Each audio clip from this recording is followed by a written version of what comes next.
Un grand leader, avant sa mort, disait, je ne connaissais pas le but de la vie. Un autre grand leader disait à ses disciples, cherche la vérité. Un autre grand leader de la masse disait à ses fidèles, avant sa mort, je ne suis pas le chemin. Mais Jésus a dit, je suis le chemin, la vérité et la vie. Nul ne vient au Père que par moi. Je vous salue, bien-aimés, dans le précieux nom de notre Seigneur Jésus-Christ. Ce que j'ai à vous donner cet après-midi est ceci. N'ayez pas peur. N'ayez pas peur. N'ayez pas peur. Lisons ensemble Ésaïe 44, versets 8 à 9, qui dit ceci. N'ayez pas peur, ne tremblez pas. N'étais-je pas dès longtemps annoncé et déclaré? Vous êtes mes témoins. Y a-t-il un autre Dieu que moi? Il n'y a pas d'autre rocher. Je ne connais point. Ceux qui fabriquent des idoles ne sont tous que vanité. Et les plus belles œuvres ne servent à rien. Elles témoignent elles-mêmes. Elles n'ont ni la vie ni l'intelligence, afin qu'ils soient dans la confusion.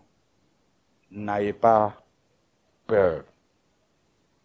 Il y a certaines versions, il dit ne tremblez pas ou ne craignez pas. N'ayez pas peur. La peur, c'est un sentiment d'angoisse, éprouvé en présence ou à la pensée d'un danger, réel ou supposé, ou d'une menace.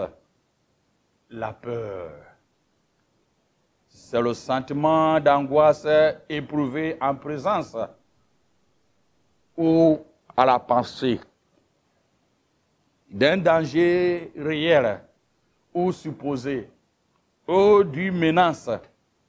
Cette émotion éprouve dans certaines situations. C'est aussi la crainte devant un danger.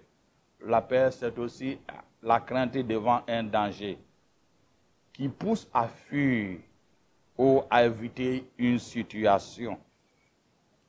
La peur devient parfois inconsciemment de plus en plus grand. Et plus vous vous battez contre elle, plus elle devient menaçante. Notre organisme se rend et l'angoisse devient difficilement contrôlable. Certaines conséquences des peurs sont suivantes. Soit les maux de tête, les douleurs abdominales, baisse de nouveau d'énergie, abattement anormal de cœur. Souvent, certains peurs est une volontaire.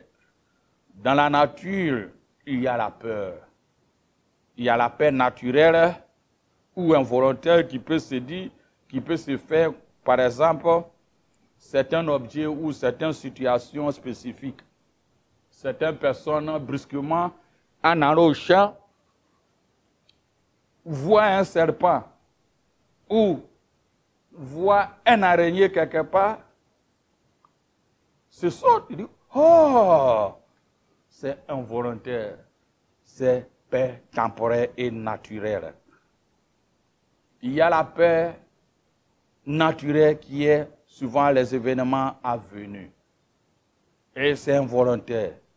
Par exemple, un mariage que bientôt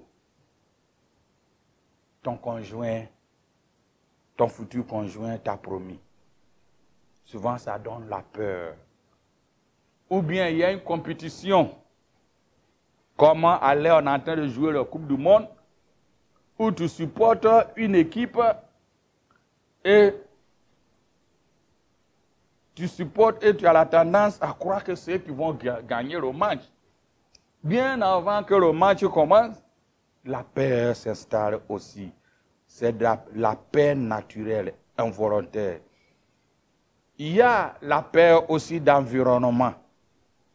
Par exemple, tu es là et puis on te fait venir un papier pour dire ils vont casser ta maison. C'est la peur. La peur. Il y a aussi la peur involontaire qui arrive souvent à certains qui aiment voyager en avion. Le plus grande peur que j'ai est quand je prends avion. Alors que Dieu est avec nous.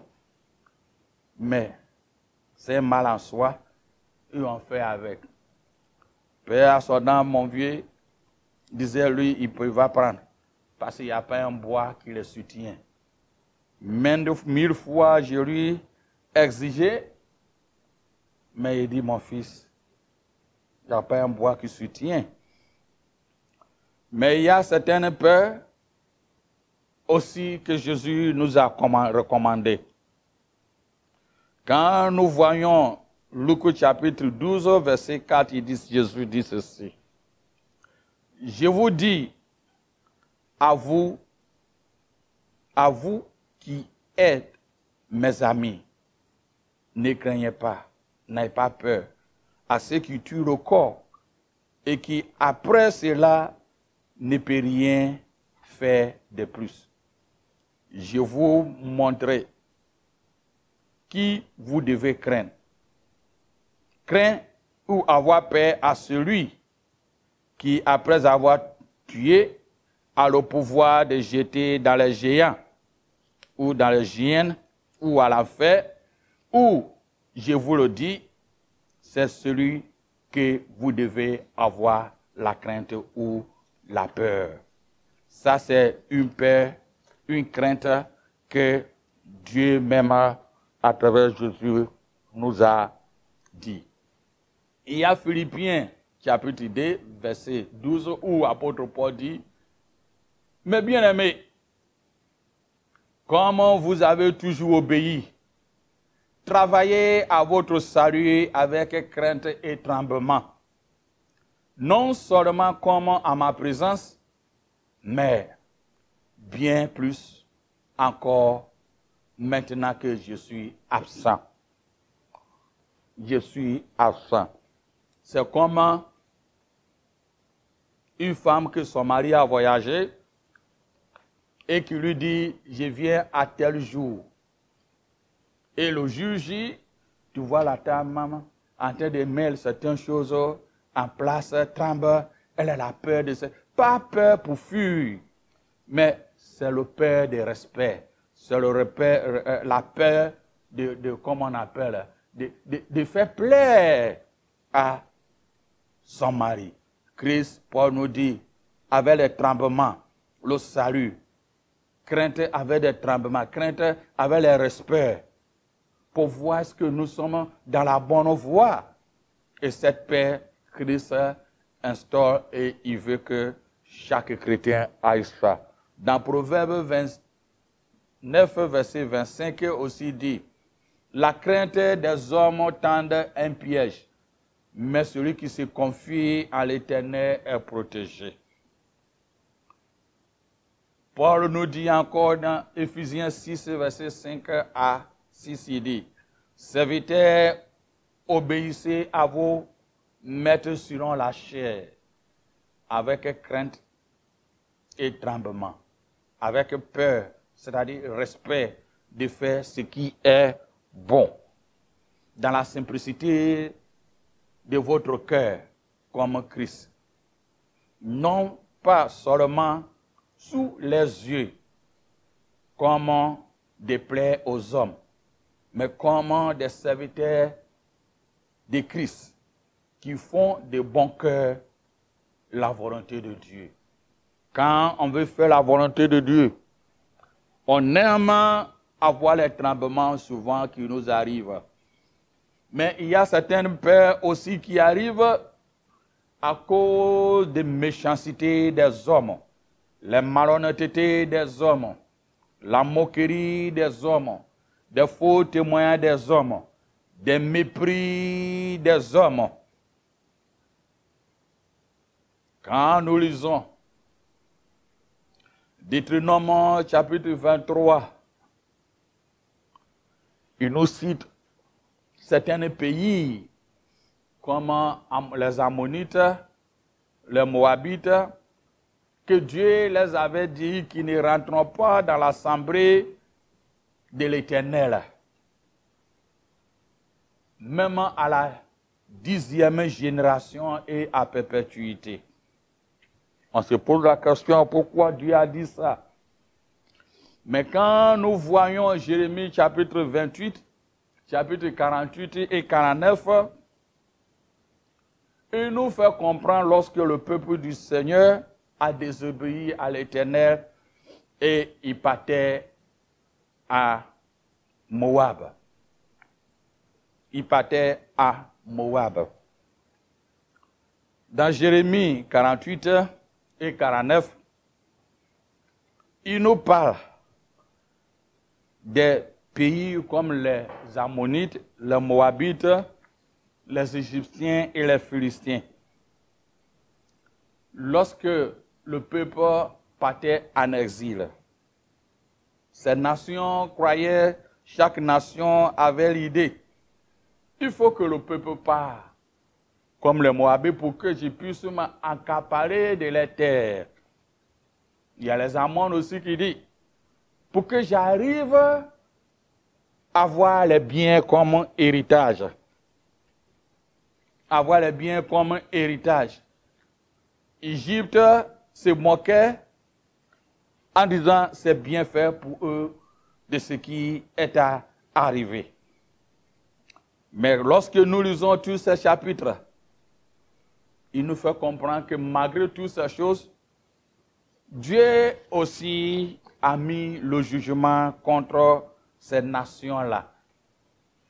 Et il a fait comprendre dans ces versets-là, si je suis en train de faire châtier mon peuple, qu'est-ce que vous gagnez dedans? C'est comme une mère qui est en train de taper son enfant, corriger son enfant pour une erreur. Et une autre personne qui vient et dit, tapez-lui fort. Une bonne mère va dire, où est ton problème? Souvent, il y a certaines personnes, quand ils voient un mal quelconque qui arrive à un enfant de Dieu, ou bien un homme de Dieu, il se dit, c'est bien fait pour lui. C'est bien fait pour lui, mais attention. Toutes les nations qui se sont moquées des nations israéliennes à son temps ont eu pour leur compte. Ils étaient détruits. Même l'Égypte n'a pas eu sa puissance jusqu'au jour d'aujourd'hui. Donc, avoir peur de critiquer des hommes de Dieu, on peut les critiquer, mais d'une manière à ne pas les faire tuer. Tout le monde, celui qui n'est pas sur cette terre, on ne parle pas de lui. Mais critiquer jusqu'à ce que tu les souhaites de mort ou malhonnêteté pour faire éteindre même le ministère que Dieu les a choisis. Et souvent, ceux qui sont dans ces victimes en ont peur. Parce qu'ils voient la méchanceté des hommes, les malhonnêtetés et la moquerie. Le victime aussi se pose la question, où j'en ai de ce monde où je suis? Où j'en ai dans ce monde où je suis? Où j'en ai dans ce monde où je suis? La peur. La peur. Il y a un homme de Dieu qui disait, j'aime beaucoup cet homme de Dieu, je vais omettre son nom, qui disait, un jour, il y avait un couple qui voyageait dans une voiture Ford Et au cours de route, les voitures étaient tombées en panne.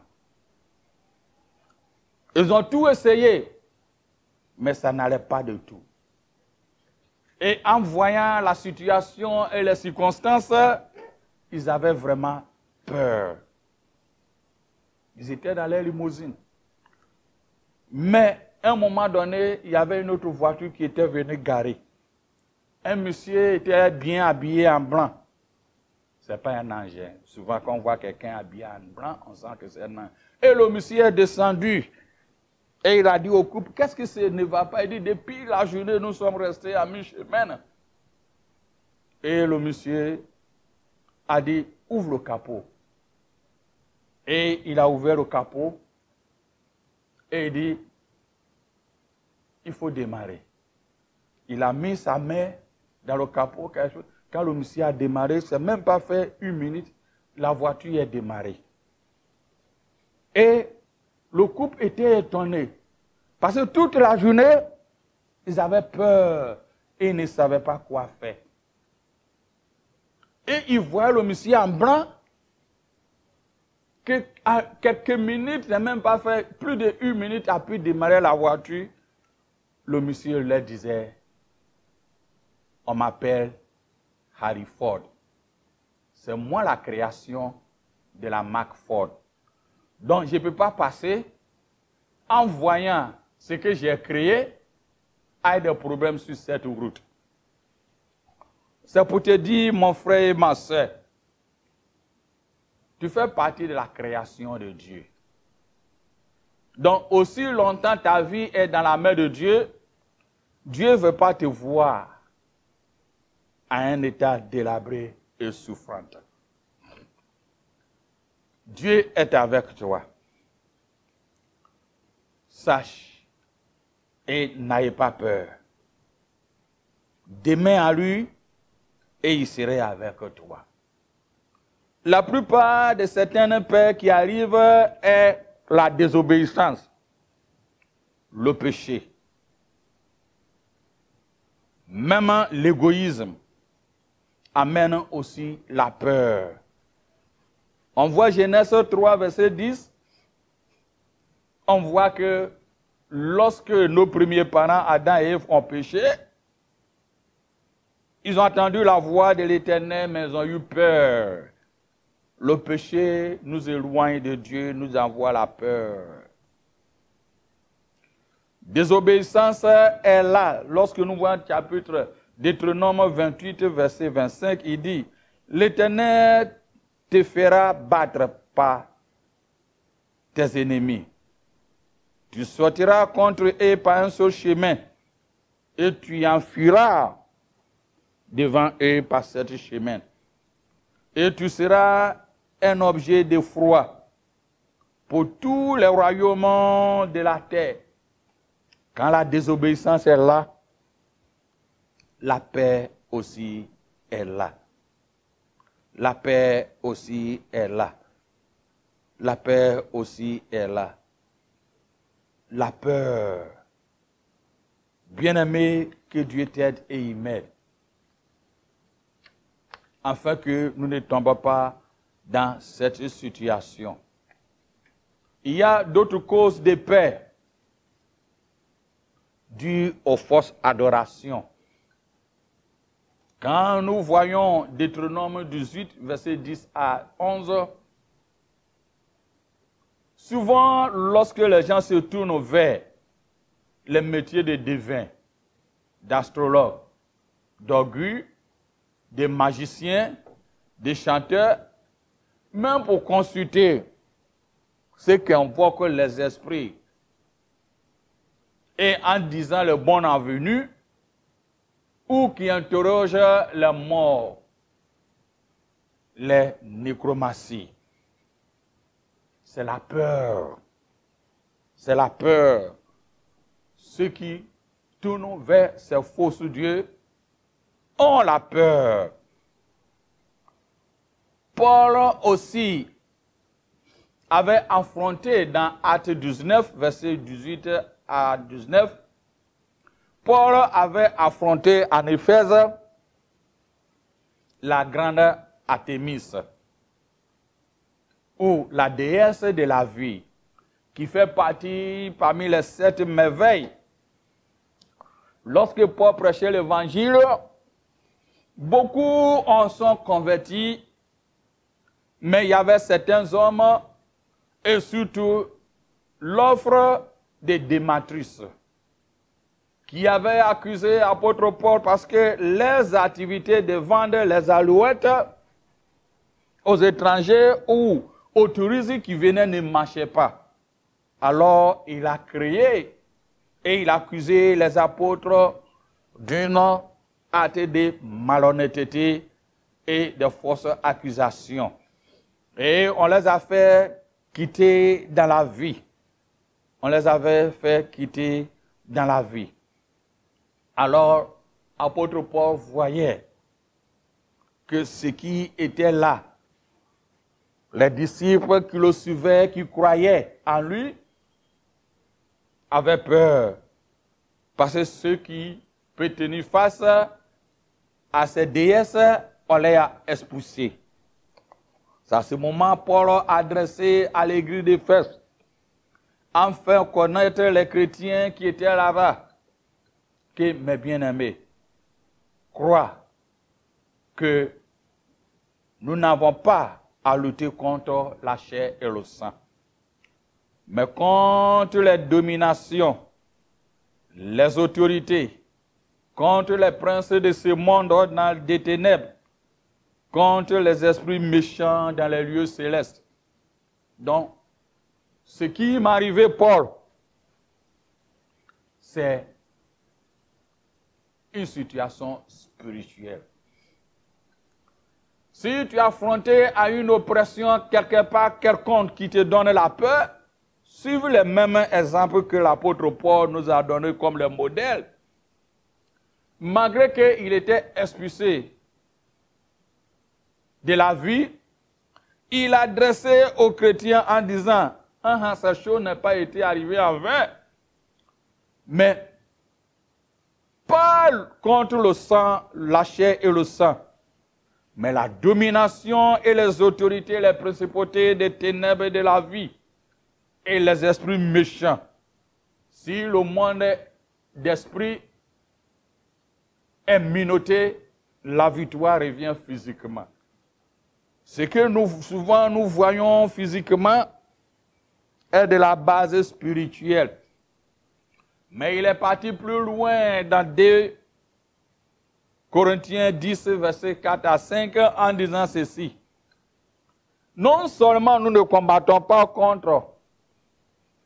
pas contre le sang et la chair, ou contre la chair et le sang, contre les dominations et les autorités, les princes de ce monde, mais en Corinthiens, il les a rassurés en disant, de 4 à 5, en disant ceci, car les armes avec lesquelles nous combattons ne sont pas simplement humaines, et tiennent les puissances de Dieu, qui les rendent capables à renverser la forteresse. Les mêmes forteresses qu'il a eu en Éphèse. Oui, nous renversons les faux raisonnements, ainsi que tout ce qui se dresse présomptueusement contre la connaissance de Dieu. Et nous faisons prisonniers de toute pensée pour les amener captifs ou à obéir à Christ. Que nous ne soyons pas les chrétiens comme les perroquets, que nous parlons beaucoup. Mais nous devons se mettre à genoux et connaître et comprendre que nous ne combattons pas et nos combats ne sont pas humains. Mais elles sont éternelles avec la puissance de Dieu. Les missiles de Dieu ne ratent pas. Il n'y a pas de défaillance.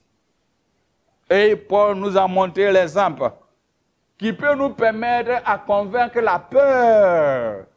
Parce qu'il a affronté la peur avec les forces occultes. Avec les forces occultes et le diabolique. même non seulement spirituel, mais attaqué du physique. Et ce qui est beaucoup plus important, ce n'est pas pour lamenter, mais après avoir connaître, il se dit, mes bien-aimés, sache que ce que les âmes que nous avons n'est pas humaine, charnelle. Elle tient les sources de la puissance de Dieu, qui les rende capables à renverser les forteresses. Si nous voudrons que nos familles changent, nos vies changent, la vie de nos politiciens change, certaines situations arrivent à meilleure. C'est ça. Sache que les âmes avec lesquelles tu combats ne sont pas humaines. Et ne doivent pas être humaines. Si c'est humain, tu vas toujours avoir la peur. Mais elle doit avoir sa source dans la puissance de Dieu, qui les rende capables à renverser les forteresses. Quelles sont les forteresses dans vos vies, dans vos familles, et ce que vous souhaitez et vous pensez? Sache que le même Dieu est le même aujourd'hui, comme Hébreux 13, 5 dit. Car Dieu lui-même a dit, je ne te délaisserai pas. Je ne te laisserai pas. Non, je ne t'abandonnerai jamais. Dans le verset 10, il dit, sache que je te confie aujourd'hui une mission envers les peuples et les royaumes, car d'arracher, de renverser, de ruiner, de détruire, de construire et de planter. Dieu a dit à Jérémie en disant ceci, je t'ai choisi, j'ai oint ta langue. Ce qui peut permettre d'avoir la suprématie, sache que je t'ai appelé pour renverser, arracher, à renverser, à ruiner, à battre, à construire et de planter. Si tu veux convaincre la peur, qui est sa source diabolique, qui exerce sa violence, sache que le Seigneur nous a donné tous les âmes. N'ayez pas peur. Si c'est la peur volontaire, c'est autre chose. C'est normal. Si c'est la peur qui agente le respect, la peur qui nous amène à aller vers Christ, aller à prier à la présence de Dieu, c'est une bonne peur, une bonne crainte qui donne le fruit à la soumission et le respect. Mais la peur qui doit nous faire fuir la présence de Dieu, la peur qui nous attaque d'une manière physique, de malhonnêteté, de la méchanceté, ce n'est pas ton problème de les attaquer. Mais tu dois savoir que Dieu t'a donné des âmes. Et tes âmes que tu as, elles s'assurent dans sa puissance à renverser les forteresses et à renverser les faux raisonnements. C'est ce que tu dis va renverser les situations. Sur l'exemple de Daniel, il savait qu'on allait les jeter dans le feu. Il n'a pas pris son temps à bavarder. Mais ils ont mis le temps à chercher la présence de Dieu. Et tout était changé. La situation de ce monde, ce que tu attends dans les réseaux sociaux, on court de gauche à droite, des forces occultes, des sorcelleries par-ci, par-là. Ton Dieu t'assure, n'ayez pas peur. Sache que tu as les âmes que tu as avec toi. Et de la même manière, il n'a jamais changé. Il nous a dit, il ne te laissera pas. Et il ne t'abandonnera pas. Et il a dit à Jérémie, et il nous dit, il nous a donné le pouvoir d'arracher, de renverser, de détruire et de construire, ainsi de planter. Ce n'est pas automatique. Une relation, on l'entretient. Entretiens bien ta relation avec Dieu. Et tu verras que la paix, par la crainte, dissipée. Et tu auras une vie paisible. Tu peux avoir la paix ou la crainte involontaire, mais tout ce qui doit te conduire à la présence de Dieu, c'est une bonne peur. Es-tu peur?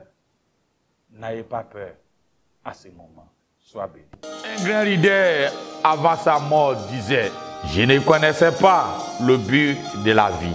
Un autre grand leader disait à ses disciples, cherche la vérité. Un autre grand leader de la masse disait à ses fidèles, avant sa mort, je ne suis pas le chemin. Mais Jésus a dit, je suis le chemin, la vérité et la vie. Nul ne vient au Père que par moi.